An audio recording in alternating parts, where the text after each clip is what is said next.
I don't even know how to start this. I've never introduced someone before. Okay, welcome, Charlotte. Thank you for being here. For everyone who's listening, Charlotte is a type designer, writer, and artist. And she's a businesswoman, CEO. So today we're going to be talking a little bit about your work, asking you some questions, and just having a general discussion about topics that I think we all have similar experiences with. So, Rebecca, do you want to just say how we met Charlotte? Maybe you can tell the story. Sure. Charlotte and I met as interns in Berlin. We were both working at a design studio at that time, and ever since we kind of had a similar career path. I wouldn't say in the same is it called branch of work, but it's still, I would say, kind of a similar path. Charlotte, why don't you introduce yourself? I think it's going to be better to know what you're doing and what you've been up to so far. Thank you, first of all, for the invitation. I'm very pleased to be on this podcast of CEOs. So I think I do a lot of things. I have a very horizontal practice. I think I have 5 different things that I make money with, and then 5 more hobbies that I don't make money with, which is kind of something I made myself because I'm interested in so many different things. But it's kind of at the moment catching up with me a little bit, because then at a certain point, when you start something, you also have to go through with it. And then you suddenly get a lot of emails about it, and then you get overwhelmed. So I think one of my main topics at the moment is to learn how to handle too many emails. That is basically what I do.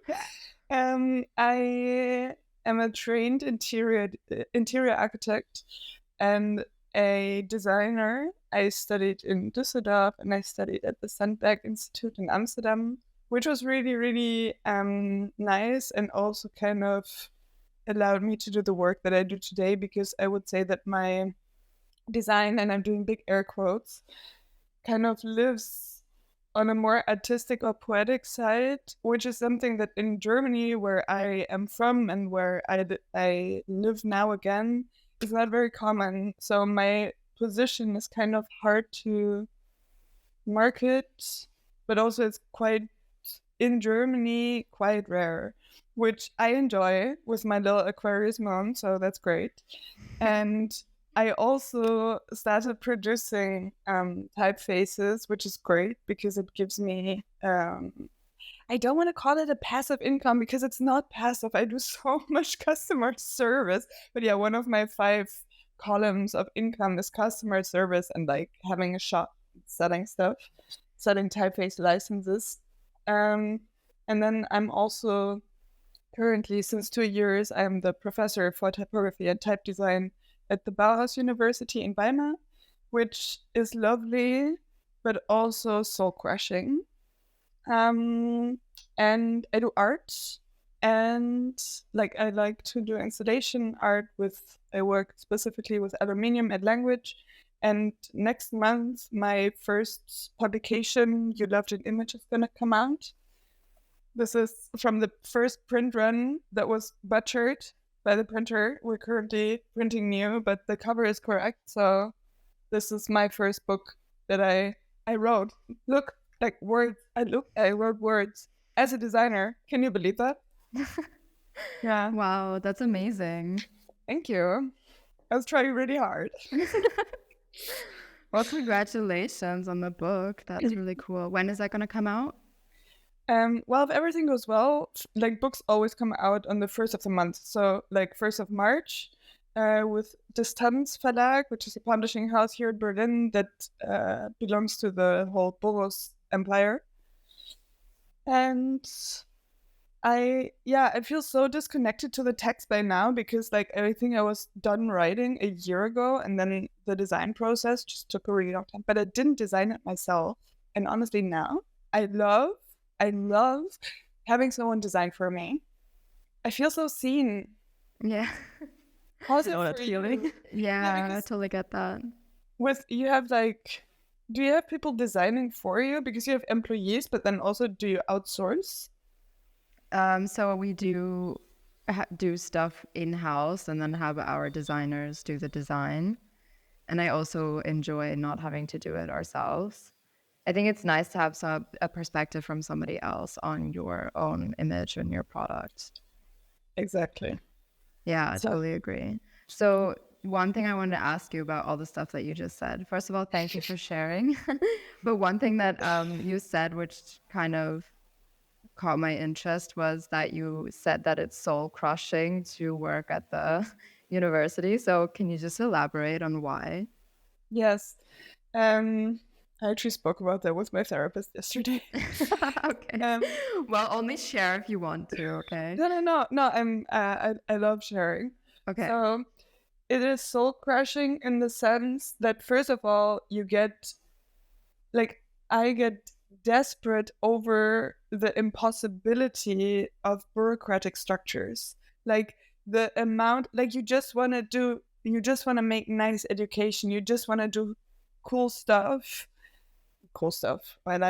You just want to do your job. And then you have to go, you have to fill out 5 different forms just to be able to buy a stapler that you need for your project. No, but it's the amount of energy that you could usually spend on your students goes into bureaucracy, goes into meetings with other people that are, I don't know. But the thing is, I don't even do university politics because I'm substitute, I'm guest, so I don't. Thank God I don't have to do that because I'm the most impatient person on this planet.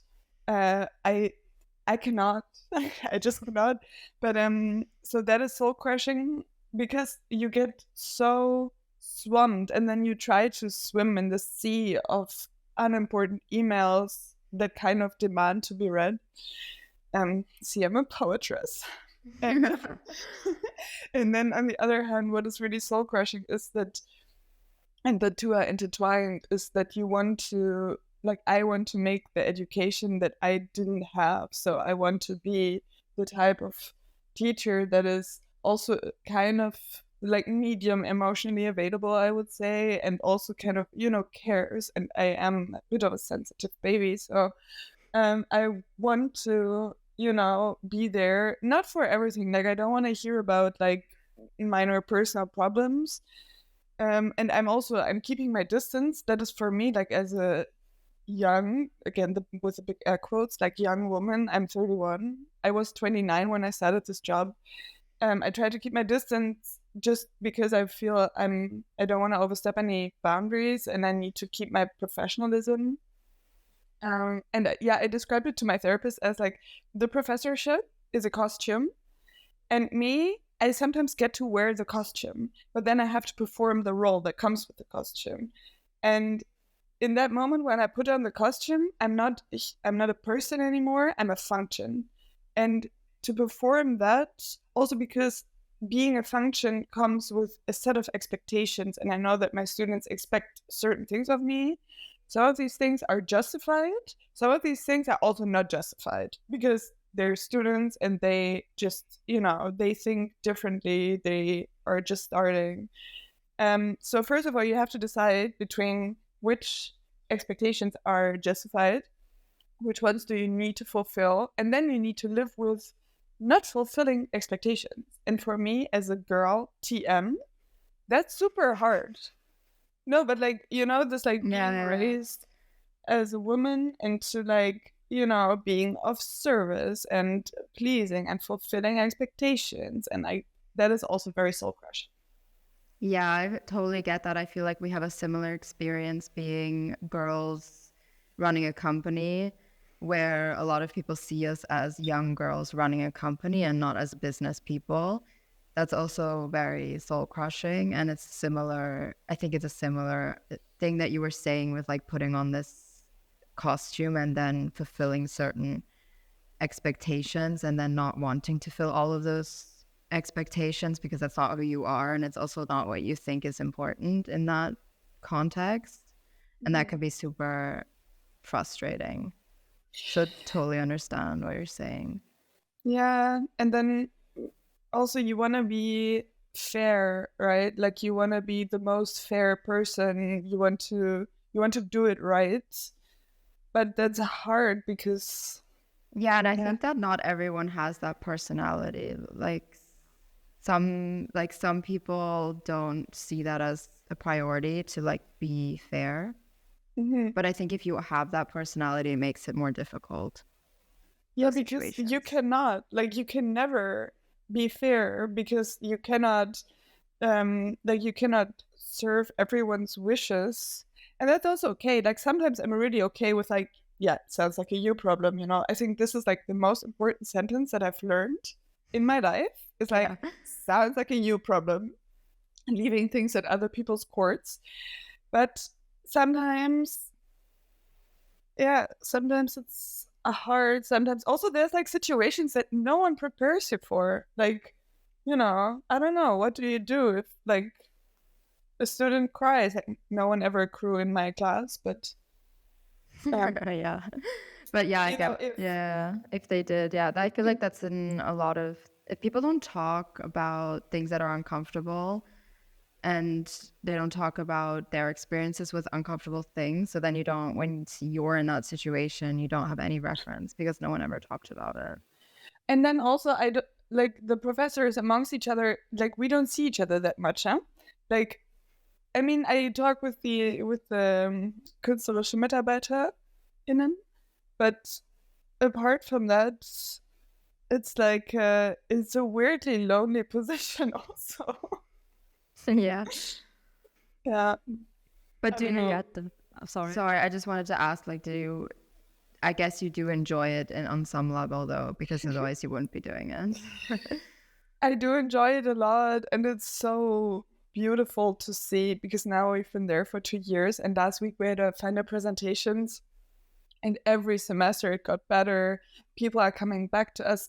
Weimar has a course system that means that every semester the student, like not a class system but a course system, they start coming back. They take all 3 typography classes that we offer. You see their progress, and like of course you also get not attached, but like you get some. I don't know. I have a lot of maternal feelings because I feel it's not so different. Like it's a very maternal job, um, and it's also fucking beautiful. And next month we're doing an excursion with another school to a horse farm in Mallorca, and this job also has its perks.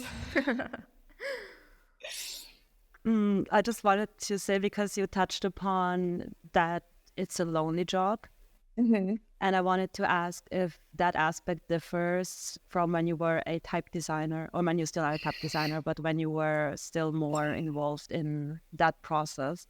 Mhm.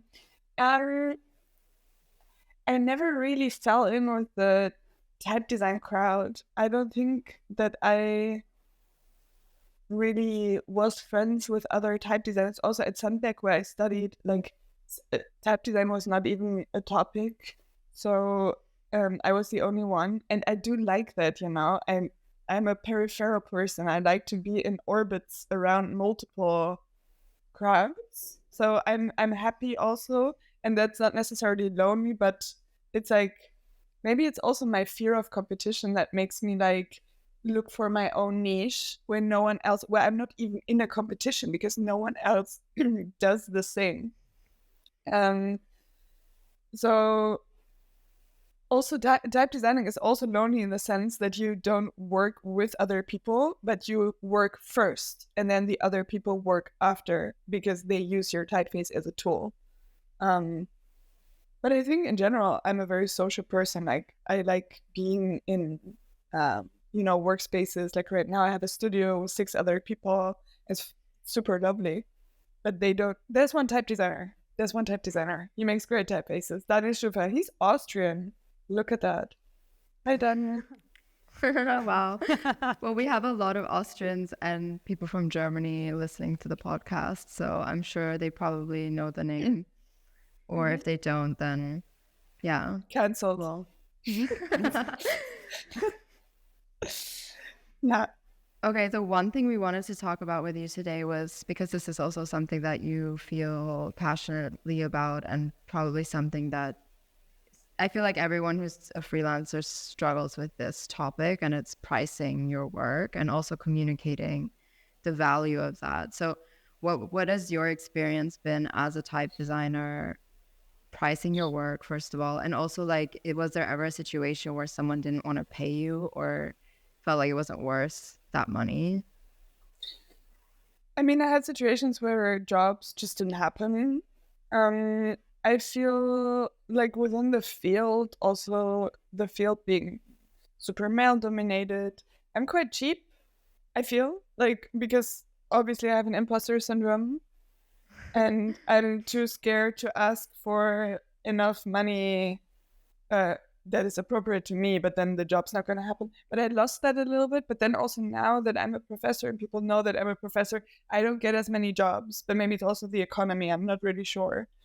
So my jobs kind of got bigger, but fewer. And working with big companies, honestly, so chill. Like, like either they offer you a price that is already really nice, or you write an offer and whatever they accept, is going to get you through the next couple of months. And I never had the situation that someone didn't want to pay me, I think. No. Have you ever noticed that someone, I always wondered this because I've always been really good about buying fonts because I'm so scared of consequences if you used it without the license. But have you Thank ever you. like noticed someone, I'm like super paranoid about the law and all that stuff.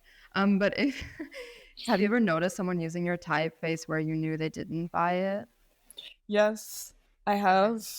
I think it was like the cover of a London-based rapper signed with Sony Music, which made me a little bit annoyed.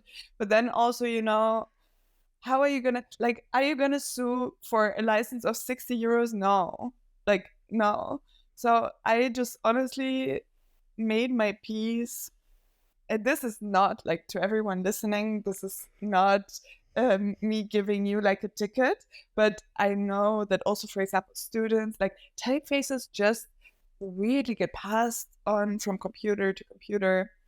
And I just trust that there's enough people that value my work that will pay me and they will buy a license. And then also, the bigger the job, the more important it is for them to have a license, because, like, it also depends what it's used for, but I just hope that I rarely give out my work for free. So, and then also I feel like there's something about people kind of, they take pride in it, they take pride in buying a license. Also students, they take pride in buying a license because it's like, I don't know, maybe it feels like adult or something.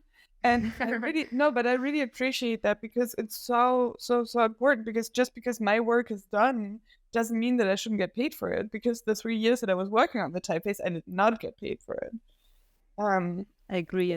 Yeah, I mean, that's also the whole concept of license-based work, is that you're not buying it. It doesn't belong to you. You're just buying the rights to be able to use it. And that's for Exactly. anything that, like you said, where you're not being paid during the production. So music or anything like that is the same concept. Yeah. I actually have a question about the licensing part, because you said you offer your licenses for like 60 euros for some typefaces. But let's say you also said that you're working with bigger companies. I'm assuming that the license is different there. Can you talk a little bit Yes. about the process of licensing for a bigger company? Okay. It's been a while that I did that. Also, due to inflation, most of my typefaces now cost 70 euros, and due to me leveling them up in quality. So what I usually do, so if I do something custom, what I usually do is I calculate the work hours of the customization, and then I just add a factor to get to the license, to somewhere arrive to a number that feels good. So let's say I will offer if they want a license or like the single usage rights. I don't know, how do you say that? But like if they want that, I'll just double the price. I'll just double the work price. So plus 100%. And then for 5 years, it's maybe 80%. And for 2 years, it's 70%. And then if they want to do a full buyout, I would probably add 200%. That's kind of how I do it. And then I see if the number feels good.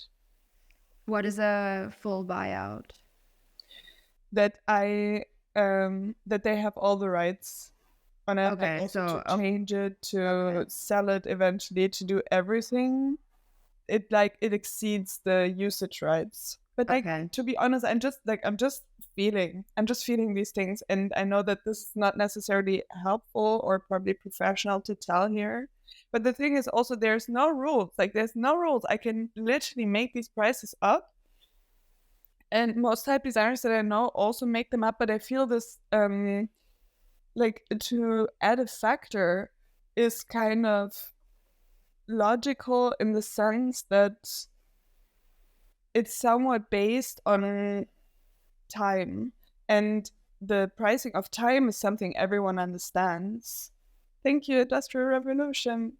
And that is from where I start usually. Yeah. No, that makes sense. And I think that that's something we've talked about before as well, as the gut feeling.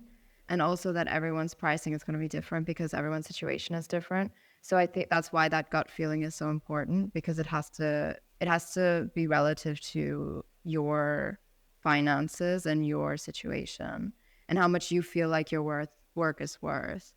So that gut feeling makes sense. So I do think it is logical and it is professional, because you said like it's not professional, say here. Basically, we're never, I would say we always talk about things on the podcast that maybe a lot of people would find unprofessional. So don't worry about doing that here. Good company. Yeah. Safe space. It's a safe space for that. But yeah, I totally get that. And that's really interesting to hear. I always find it comforting when I hear other people who are self-employed talk about the way that they price their work, and when it feels like it's similar to what we do, it's very validating. Yeah, I mean, that's the problem with graphic design. I think maybe in Switzerland it's different. I'm not really sure, because just graphic design has such a different standing there. But I just feel that it's so, because it's like, especially in Germany, because Germany, I feel like Germany has the spirit of a Capricorn. Like the collective spirit of Germany is a Capricorn. And they're like, creativity, you want money for that? But I thought you were enjoying it, So yeah, you somehow have to, like, first of all, explain to people why this is work, right? Because, the Capricorn is very strict about that. And then yeah, you also have to ask for more. But it's so funny how subjective it all is. And I wouldn't say that it depends on your situation. I would say it depends on the client, because so there's something I think by now called value-based pricing. And this is also why I sell my licenses on my website, for example, regarding on how many people are going to use it, or on websites, how many people are going to see it. Because a big company is going to profit so much more from my typeface than someone who makes a book for a friend, or a book for a small artist or something, So I think this makes a lot of sense, and I think it comes from when Arete Dynamo was coming out with a new pricing system, or this term value-based pricing. I didn't do research on it, but I think it makes a lot of sense, and it's also very late capitalism TM. But we're in that pool. We need to swim. Yeah.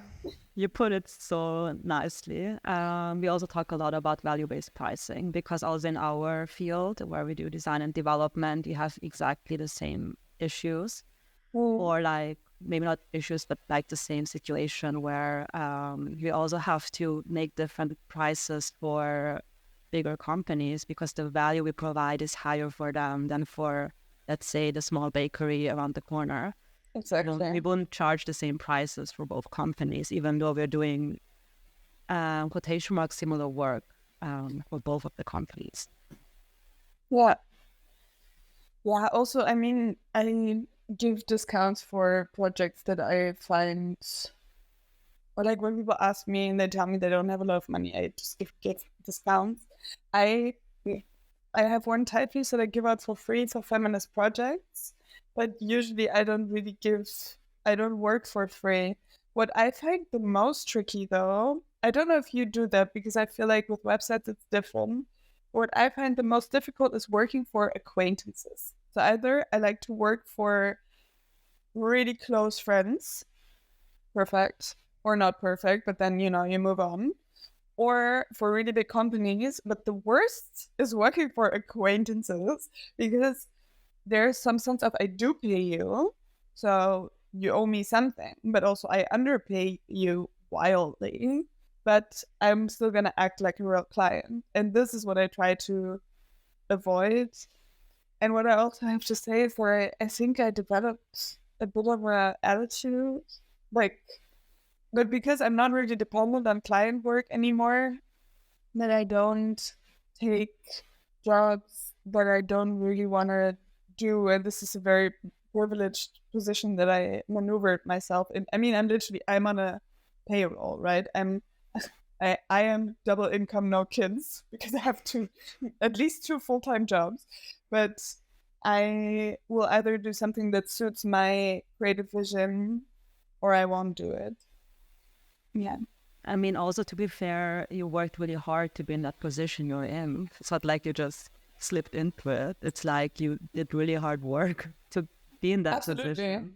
Absolutely. I think that is so, like, it makes me so mad when people like in like lectures or something where they go on stage and they pretend like, oh yeah, I just happened to be successful. I don't know how to. No, just be sorry, am I allowed to use these kind of words? Yes. Yeah, don't worry.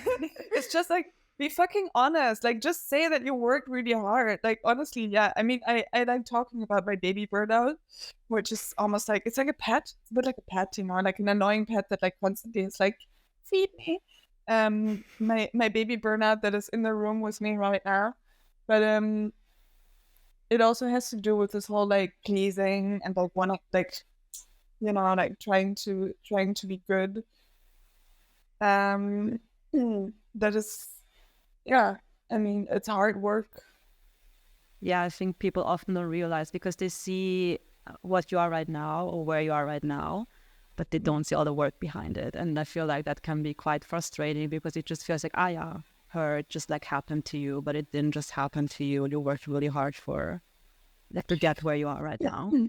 I'm also like, I am very, very careful about criticizing other people because I like, if someone has success in any kind of way, you can be 99% sure that there's a lot of hard work behind it.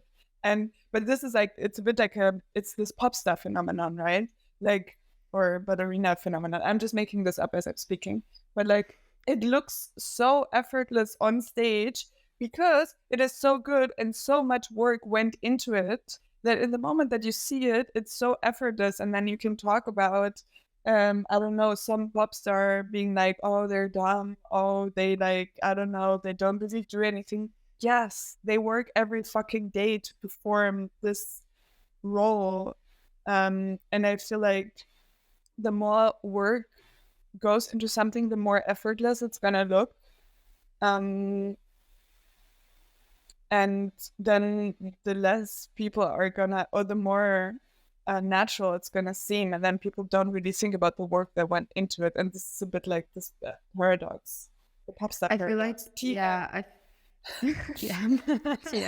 I feel like that's one of the reasons why a lot of people don't value design and graphic design. And like, just take the logo, for example. Like, a logo always looks really simple and like effortless and it makes sense and it's logical and it's just like, and that looking so effortless makes people think it was really easy and they created it in 5 minutes. And in some cases, maybe they did create it in 5 minutes, but still like the value of it doesn't go down just because it didn't take a lot of time. Because to be able to create a logo in 5 minutes, they probably did a lot of work before that to get to a point where they could do that. So, and that's something people forget. And I think that's one reason why people don't value graphic design, even type design, like it looks so perfect. And so it just works and it flows and they feel like it must not have taken very long because it's just so simple. Yeah, but they don't even think about it. Like some typefaces, people don't even, a lot of people don't know what a typeface is. Let's be honest. Yeah, I don't think they do if they're not in graphic design or involved in anything like that. Yeah. They probably don't think about it. As you see it all the time in everything that you consume, you don't really think about it at all. Yeah. I just thought of a question actually. Since when you started I'm talking about your typeface creator career here now.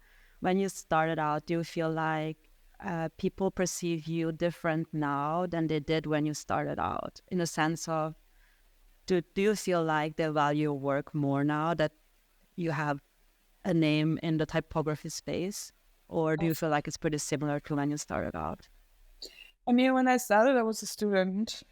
I started during my bachelor's, during my interior architecture bachelor's. It's really funny. I have a diploma in retail design. No, but of course they do. But I mean, I think that's kind of normal and also justified, right? Like just some people that have been around for a while. What I can really see is like the different phases of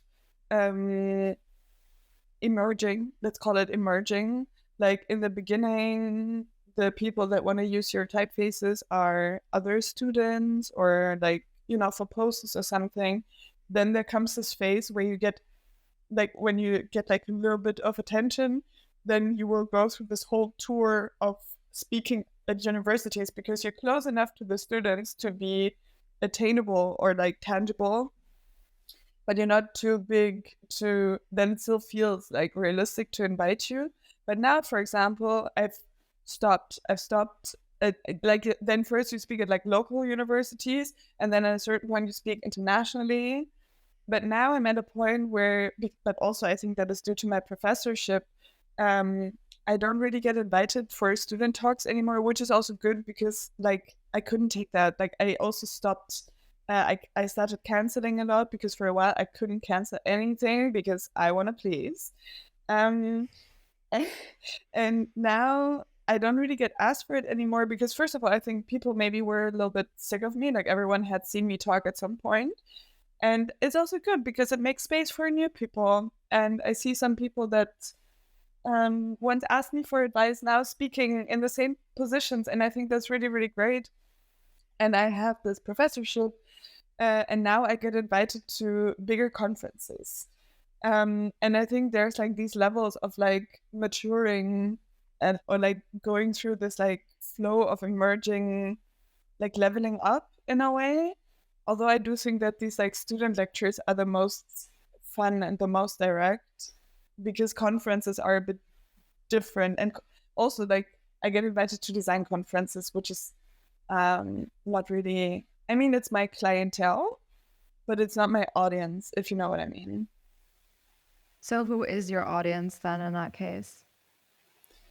Good question. So this little publication here, I don't necessarily think about. Sorry, this is a promo video. It's like product placement. Product placement, exactly. I mean, I did use my typefaces. Okay, there's like typefaces in there. Or Tatjana used my typefaces. Tatjana Stürmer design. But I think my audience really is. I'm trying. I think my focal point is art. So I never really create with having like a target audience or something. I don't create for someone else. I create because I have to take it out of me. And I make super, super personal work actually. But I think I mostly speak to Flinta, like I don't know how to translate that, and I think I'm trying to share. I'm trying to share an experience of dealing with the costume of femininity with other people who also had to deal with the costume of femininity, and I'm desperately trying to share an experience that I couldn't share otherwise, I think. But then obviously I don't make money with my art. I got some nice grants from the Netherlands, the Netherlands TM, but it's not like I sold the work to a museum last year.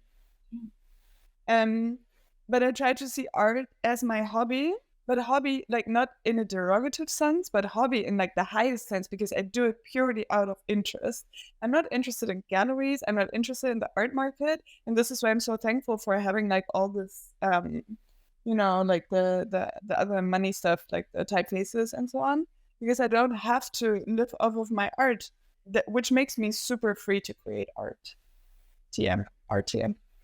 I use it. Okay, so talking about the TM, so like in the book, this is like kind of a stylistic thing that I do. Wait, we have it here. Like I trademark a lot of things. So this is why I do this. So it's your artistic style. It is. It's part of the promotional tour. Yes. Okay, I love that. Okay, that's so cool. I think that's a really amazing place to be in, where you have the time to invest in the things you really want to do, and you're not worried about if it's gonna make you money or not. Let's not say time, because I don't have any time. Yeah, but you have the energy. Attention. Yeah, you have the energy. Yeah. Yeah. And you don't have the burden of this needs to make money somehow. So I think that frees up a lot of energy as well. Yeah. I'm going to take off my earrings because I feel like they've been hitting the microphones a lot. Just FYI. I haven't. You were hearing it? Okay. I were hearing it. Speaking of being a woman in the industry, do you feel like, did you have like certain situations that were tricky to navigate, being a woman in the industry? Where do you want me to start? Like what was super impactful to you? So I think that it rarely comes out directly. Like it's never really that someone says like, no, you can't come because you're a woman. It's more like, oh, this guy got invited again. Oh, the guys are using this guy's typefaces again. Like there's for example, from my bachelor's, my interior architecture bachelor's. No, I was mostly hanging out with the typography crew. And very few of them have ever asked me for a typeface. There's some that are really, really great but they weren't necessarily in my year or something, that are very appreciative of my work. But there's also like the cool boys club. They use each other's typefaces, but they don't use mine. But I don't think because like it's a conscious decision, I just think they don't think about me, which is okay. Not everyone has to constantly think about me, but no, but as an example, it's just this like, like as an individual case, it's not bad because use each other's typefaces, that's great. But just as a sum, it's like, oh, there's a pattern. I love recognizing patterns. I'm just a girl, patterns, yes. But I think I'm not sure if I had a situation that concretely excluded me for being a woman. I think that it doesn't happen in your face. It happens behind your back. I think that maybe some people don't really take me seriously because of my social media presence, which I'm fine with. Like if the girlies that get it, and the ones that don't get the fuck off my page. So I'm good with that. I think that it's also sometimes my age, especially when I look at like I mean, by now I'm growing into it, right? I'm an adult now. But in a circle of older men, I would not be necessarily taken seriously. And I think, okay, I'm going to tell a story.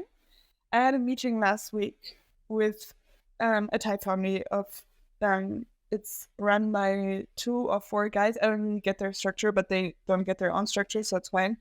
And they do very nice typefaces, and I like them. Like, I also sometimes see them privately. And they're just a couple of years older than me. And this is also not about them at all. This is about me. So I walked in there and we wanted to talk about a project that we would do together. And I walked in there and I came in with with a huge attitude, because I felt like I kind of need to hold my place, or I need to defend something. All of this subconsciously, like, I didn't decide that. I just watched myself doing this. So I walked in there. I was trying to be direct. I was trying to be kind of dominant. I was trying to like, occupy more space that I needed. I was defensive. I think that's what being defensive is. And then we had conversations, but then I also felt like I shouldn't be too bossy, because I mean, this is just a conversation, right?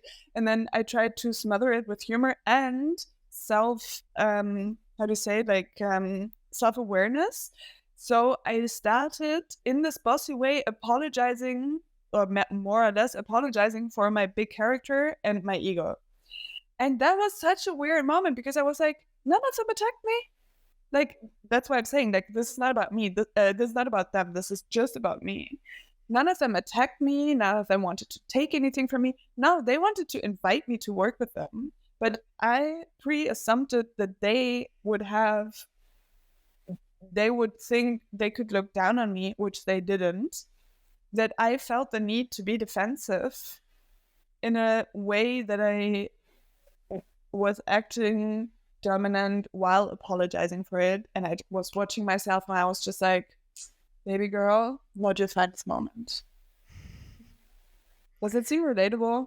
Yeah, no, definitely. I think that's a very typical experience as a woman in any situation, but especially in a business situation. I totally understand that. I feel like it's always like you're compensating for the fact that you're a woman, even though you wouldn't even need to necessarily. Yeah, absolutely. But then in the end, like, I feel like I've hurt my own position, because, I mean, again, like, these are very nice people that I like. Like, there was not a fight, but I feel like, yeah, not my finest moment. And it could have been, if I would have just not addressed it, and if I would have been like a bit more chill, it would have probably helped my case much more than the way that I acted. Yeah. I think the main takeaway about that is that women just constantly have to think about these things, right? Like, I think men just go into situations head empty, not thinking about things. That must be so beautiful. Yeah. Good for them. I think it's blissful to just be yourself and not have to think about anything. And we constantly have to think about every situation, like just going home after, like, when it's dark outside, you're thinking about things, like, yeah. Thinking TM. Yeah, basically.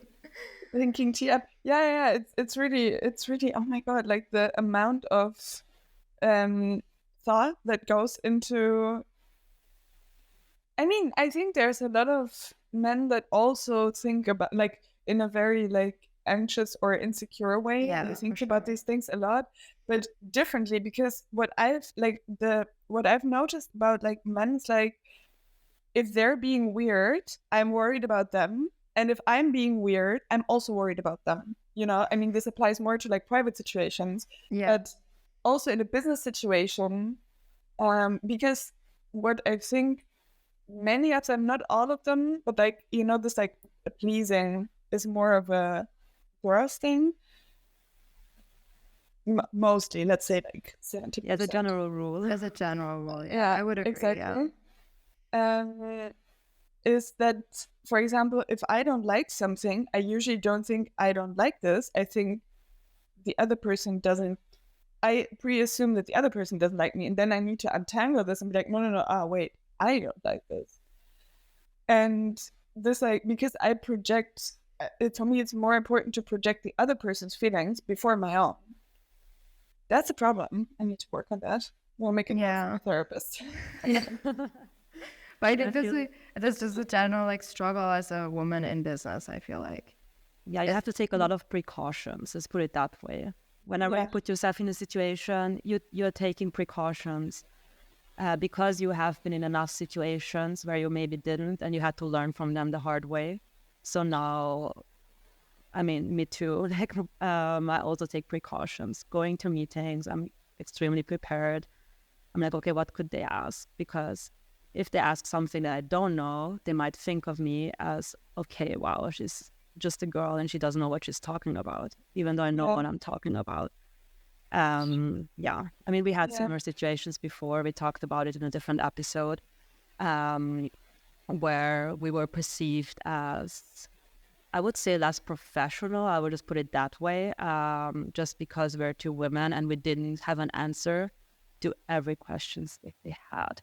And it was a bit of a complicated situation. I'm not going to go into too much detail there, but we're pretty sure we would have been perceived different if we were two men sitting there. I mean, that's just like a thing that you have in your gut feeling as a woman, as in a general sense.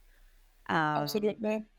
And you said in the beginning that you feel like an imposter, even though you've been in the industry for so long. And we're also talking about imposter syndrome in a different episode. But do you feel like, even though you've been in the industry for so many years, that the imposter syndrome has gotten at least a bit better? Or where do you think it comes from? Because you are a professional in your field and you are seen as such. I guess so. And you're successful. And you're successful. You're making good money out of it. So where do you think that comes from? Or has it gotten better? I think that's a better question because, it has. I think it has moved. It has moved. So with type design, I mean, the thing is, I'm very sure of my position somehow. That's what I say. Like, I have developed an attitude. I'm very sure of my taste. I'm very sure of my opinions. I'm very sure of my, like, as an art director, I'm very sure of myself.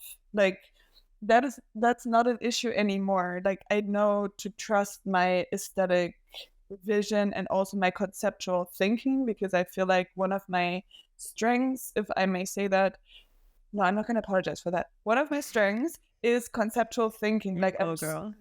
Thank you. I'm very fast and I'm very, like, I have a scatterbrain, but that is an advantage when you try to make a concept.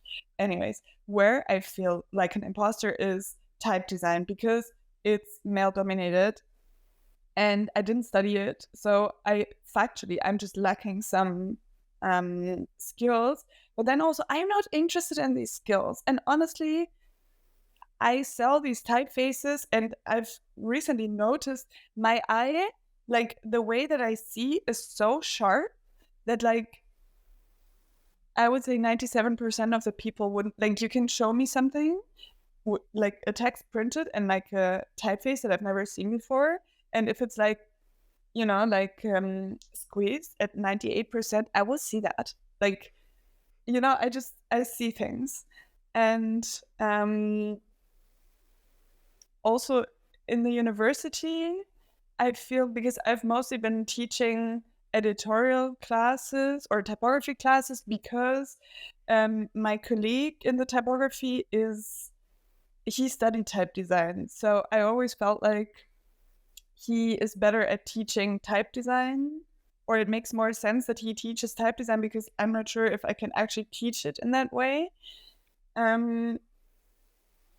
And then sometimes I notice that my students also don't perceive me necessarily as a type designer, or I presume that. I'm not really sure.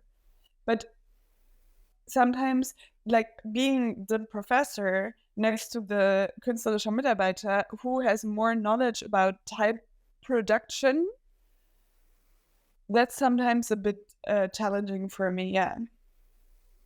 You know what I mean? Because I'm Yeah. in the higher position in type design, but he actually has deeper knowledge, but I have more horizontal knowledge. I Yeah. think at least I had a similar experience when we hired people because they were more involved in the execution of the work than I was. And, you know, especially in the digital world, things are constantly evolving. So the program that I was using to design evolved since I was the one doing the design. So there were a lot of new things you could do with it that I felt like they knew how to do better than I did, just because I'd never sat down and tried to do it. So I had a similar experience because then I was like, I'm the boss or whatever. But Big air they, quotes. yeah, I know it's No, so no, weird but saying. take the air quotes off. You literally are. I know. But that's the thing, like, it's the imposter syndrome. Anyway, so I'm the boss, and Yes. I feel like they know more also about the whole project. Like, they have the bigger picture is there, it's clearer for them. But at the same time, obviously, I know, like, they wouldn't be able to do what I'm doing because they Yeah. don't have that horizontal knowledge, as you put it. And that it's a weird feeling still because you're constantly like, it's like these two voices in your head that are having a fight about it. Absolutely. Absolutely. But it's also what is also really weird is I don't design that much anymore, like graphic design, although I kind of do love it, you know, like as a joke. I love graphic design as a joke.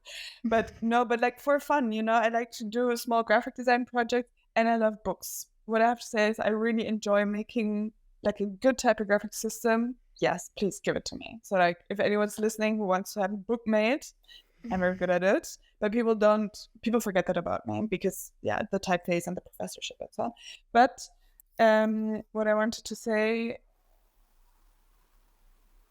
what did I want to say? Something about maybe others doing your design. That you No, do it was design work. no, but something about like imposter syndrome and um sorry. No problem. No worries. Every time you start, it sucks. And this for me, because if you do it less often, you forget that in the beginning, everything you do, even after 10 years in the industry, it still sucks in the beginning. And then it's like I forget it every time. And then I start designing. I'm like, oh my god, how did I ever design anything? And then you give it a day, and then it's fine. And then Yeah. you're like, oh, that's why I'm where I am. But oof, that's all every time like a really humbling experience, in my opinion. I don't know how it is for you. No, for sure. Every time I do a lot of design still because I do all of the social media content. But sometimes I'll do something new, like try to create new templates, and I'm like, what am I even doing here? Like, such a Thanks. fool. Yeah. Yeah, by the way, you mentioned, I think it was like a few minutes ago, you mentioned that you talked about your social media presence. And I would say it's quite a strong position. I love your social media presence, you know that. And but in the very beginning, when I met you, it was different. How did you go from where you started? Like it was more like here are my projects. This is what I do. That's kind of how it started, as far as I remember. Please correct me if I'm wrong. And now it's like this. Yeah, I would say girl TM. Just put it that way. Like, how did you go from there to where you are now? And were you scared of positioning yourself that way? No. I think like one of my strengths is to not be scared, weirdly, or even if I'm scared, it's not going to stop me. And this is something I'm so grateful for. I think it's because I'm a Leo. But no, I don't. Sorry.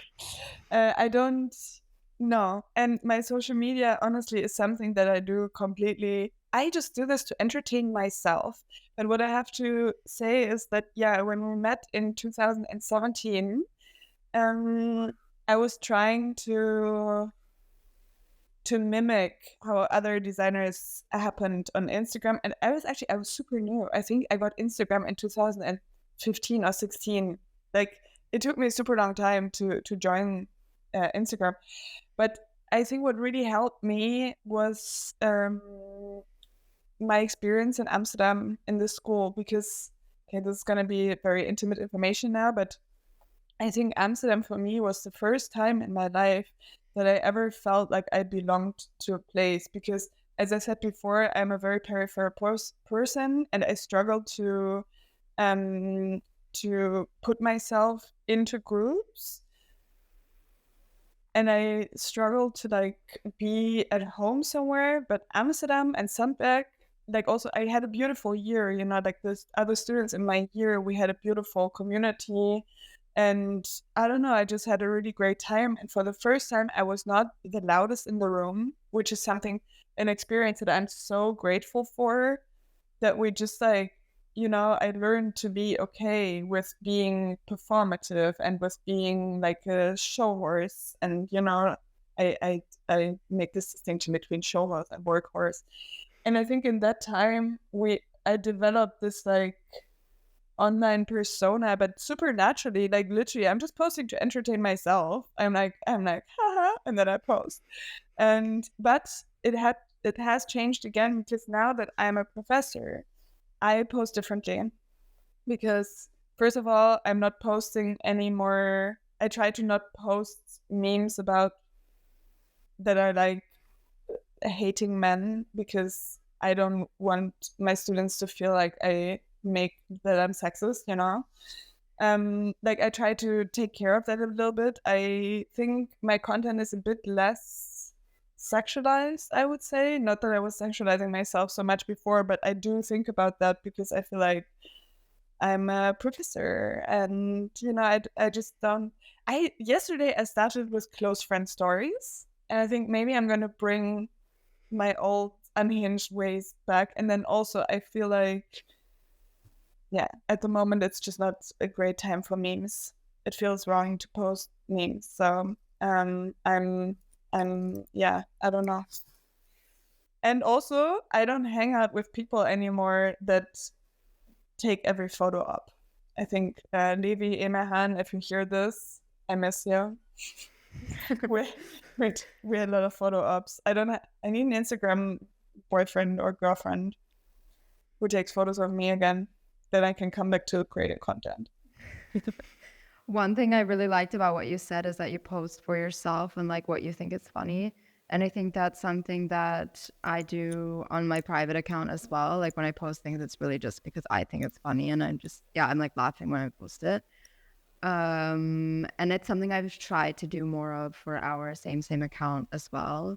And one thing I posted recently was just like, basically, posting on social media should be fun, and you should just post whatever you want whenever, because I think a lot of people are too in their heads about like trying to be like somebody else. Like, this is what all the other type designers are doing, so I should also be doing this because they have all these followers, so if I do the same, I'll also get followers.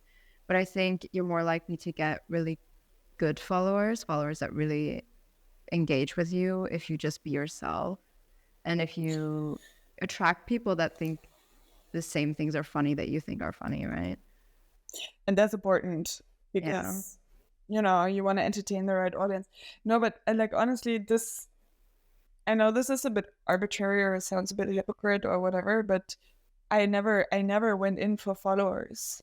I don't know, this was never I never had a goal to reach followers or anything. And I mean, of course, it kind of gives you a little ego boost, I'm not gonna lie about that, or like, it's a form of validation.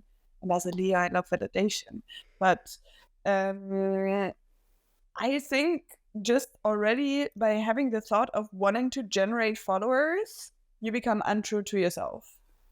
So I agree with you that there is this paradox of like, if you don't try to post for followers anymore, but for yourself, you're gonna gain more followers. But that's already thinking too much about the followers, you know? Yeah, but I think that the thing is, though, that the community is super important for, I would say, probably any business. It is. I hate And that it is. so, yeah, I hate it too. But unfortunately, in this time with social Yeah. media, it's just your community is really powerful. But having said that, I think if you just stop thinking about what everyone else is doing and just do what we think is fun, that the rest Yeah. will follow naturally, which is what happened to you, right? Like you weren't thinking about followers, it just came. I think so. I mean, probably I was also thinking about that, but at a certain point, I was just like going unhinged. Yeah, I mean, and that's I the don't. beauty. Oh, sorry. Go on. No. I just never wanted to give in to having like a private account or, I just, it's what it's. Yeah, because I feel like that's an example of the power of niching down. So before that, it was kind of like entertaining everyone, trying to entertain everyone in a sense of, or targeting everyone who is interested in type design because, oh, here's my work. But by you going a different route and being like, okay, this is my quotation marks or not quotation marks, actually unhinged self, you actually attracted all the people. Yeah, but then you actually started growing because people were suddenly really interested in your persona behind the typefaces as well. So I think it's not it's not even. just the work. No, but it's also the fact, like, I mean, apart from work and apart from being hilarious, also, I'm not scared of making like political statements, I would say. And I think it's just that I also didn't plan that or I didn't think about that, but like, I said something that a lot of people were thinking already. And then I started speaking about these things. So I think that also helped. Yeah, we talked about this on another episode that it's important to have opinions because if you're just neutral, then you're not going to have anyone be that excited about. They'll be neutral about you, if that makes sense. But that also has to be natural. I think like either Yeah. you're like, I naturally have so many opinions. Oh my God. It's like, they just have to come out, Yeah. I just don't think that it's kind of mean that it's like so much tied to you as a person, but I think there's other ways for people that don't like to, and maybe they have a lot of opinions, but they don't like to put their opinions in the spotlight. And that's also fair because it's work. And like the fact that it becomes so tied to you as a person is also like a symptom of late capitalism, or like almost influencer dumb, it's like, and but that is not the only way. I know a lot of people that are not super present online, but they know they have a network within the community, so they are super successful but not famous, or like air quotes, famous air quotes. Well, I mean, Like, yeah, I did. So I've seen a lot of people talk about the faceless Instagrams. So there's like a lot of influencers actually coming out where they don't show their faces at all. So it's not even their personality really. It's more just the aesthetic, yeah, I guess, that makes them famous. honestly, I think there should be a rule that everyone needs to have one good selfie on their Instagram. So personally, I think that should be a law. No, I'm joking. But then there's also people that aren't even really on Instagram. Yeah, There's they don't post. Yeah. No, and but they have connections, and this is also like people forget, like you don't, like social media is not the only way to have a career. This is what I want to say. Like, I mean, sometimes it looks like it, but then there's also, sorry, but there's also some imposters on Instagram, like people that know how to make the things look good in a square, but they don't know how to print something, like, and this is something like That's me. I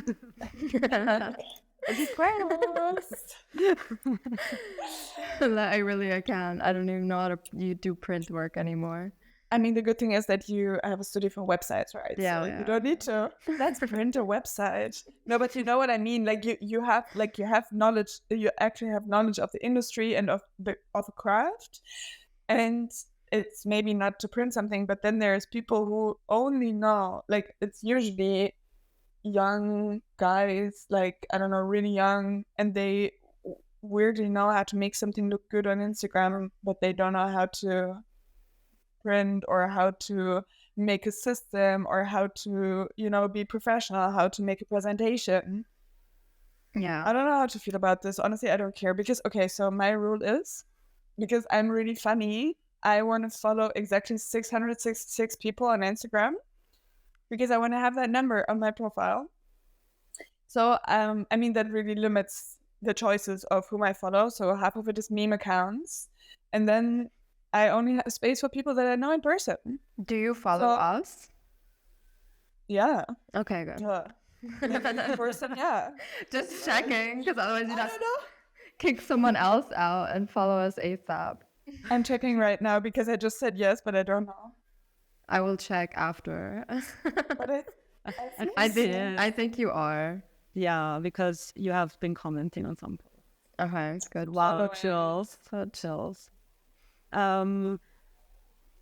Yeah, how should we end this? Or where should we take this? Because I think I'm really curious about actually if you have any tips for people starting out wanting to be like a freelancer, especially in your field. I think it's which one of my fields? Yeah, no, I'm always like talking about the typography field because that's the field I'm most familiar with, coming from the design field. But I guess in general, do you have any tips for people starting out in the creative industry? Because I mean, as a whole, we are all working for the creative industry or in the creative industry. Honestly, no. I think everyone needs to find their own way. Like the only thing that I can say is like don't be too concerned about social media or whatever, but then probably you do have to be concerned about social media, and I can just say that because for me it's kind of like a natural thing to post. I honestly no, and I also don't think that my career path, no air quotes, I take them back, that my career path is exemplary, and I think it takes a very specific personality to go the path that I did. But all I can say is maybe don't stay true to. Oh no, that's so cheesy. I don't want to say that. But stay true to yourself and never work for free. Even with your friends, you can swap, but never work for free. And there's one very wise thing that a friend of mine once said to me. Very young, we were like a third semester or something, but she was already working for a film production, and she just said, für unter 50 € die Stunde muss ich meinen Laptop nicht aufklappen. So for less than 50 euros per hour, I don't need to open my laptop. That's stuck. Preach. Yeah, very valuable tip. Yes. So work for free. I feel like that's just such an important statement. Don't work for free. Yeah. But then the 50 euros per hour, I mean, yes, but then also as a student, sometimes you do work that, I mean, we've all done that, right? Yeah. I mean, we all we talked about in a different episode about the value of your work. So sometimes when you work, you give them value, but they give you value back. Let's, for example, if that project is, I mean, it is what it is. And I also hate that. And I still think that you should charge money for it. However, you can lower your rates if it's valuable for your side as well. I think you have to navigate or balance the value for yourself as well. Don't just say, okay, whatever, I will do it for cheap for my portfolio. You also have to think about, okay, will they give me enough freedom? Will this work be really valuable for me with the constraints that are currently on it? If it's when you start working for your portfolio, for exposure, it's just really important that you get something out of it too. Yeah. Oh, wait, I just thought of something, but I forgot again. Wait, no, I'm gonna have it. Okay, you can have the last word. once you remember your thoughts. The God, last I just thoughts from you. I forgot. I'm sorry. No, but it was something. It was some also like a tip for working with that exposure. Oh yeah, I have it. So if there's a job coming in that you don't want to do, but you don't want to say no, you just put the price so high that if they say yes, you're really gonna profit from it. Smart. That is smart. That's something we've said before too. You're also very smart. We're all very smart. Thank you. Okay, thank you so much for being here. We really enjoyed it. First guest on our podcast, very exciting. GOTM. Yeah, GOTM. That's the theme. That's what I'm gonna name the episode. That's great because I mean, actually, you are much more CEOs than me, but just a casual talk about entrepreneurship. Yes, between very competent women.